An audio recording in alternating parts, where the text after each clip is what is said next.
Halo? Ssebyuuma ng'ojjula emmere y'amatu yita bwangu ng'omugumba anobe w'omwavu. Tweyanzizza nnyo.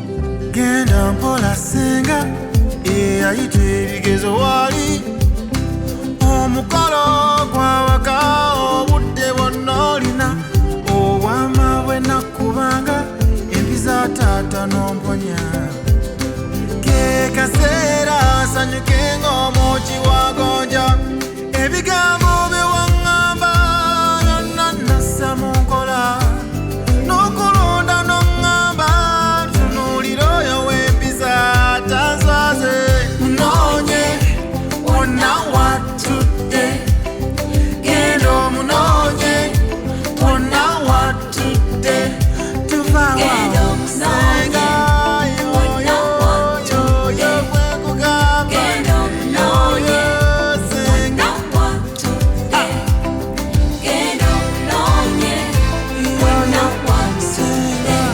tuva waawo Ssenga. Ssebyuuma Moustey tukusiima kanakeba kato kazanyiremu kaleke kagweyo kasenga. Etasiima ebulagi bwono wakusiima mwenna nga tannasiima siima taata azaalibwe